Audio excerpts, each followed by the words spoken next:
faith isn't perfection, but faith points to the perfect Savior. If faith is the reality of hope or proof of what's not seen, it's really hard to conceptualize how something is going to happen when you've never experienced that before. That's where it's more than just knowing that God exists, but knowing that those who diligently seek him are going to receive the reward for their faith. That's where this comes in. In Mark 9, we see the father of the son with epilepsy, and the apostles could not cast this demon out. Everyone acknowledged it was a demon. Now, I'm not making this up. Jesus asked the man what's happening. He's like, look, from childhood, he's had this condition. If you can do anything, have compassion on us and help us.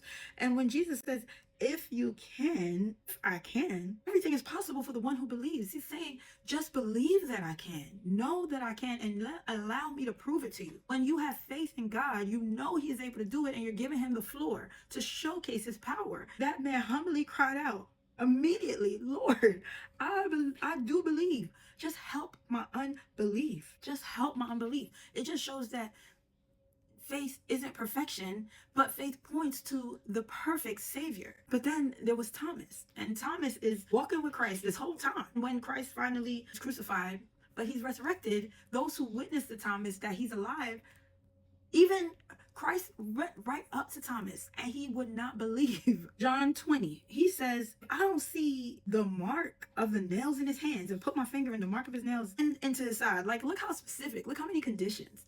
How many conditions do we have to give God for him to prove to us who he is and his power? I don't really hear that much about Thomas after that, do we?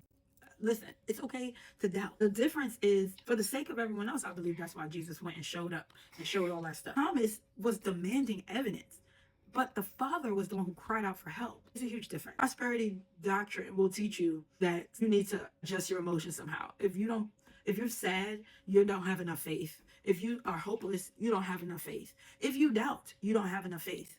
Never did Jesus say that you needed to decree and declare the most perfect faith. In fact, he told us that you can just have a mustard seed of faith. A mustard seed is a little tiny bitty thing.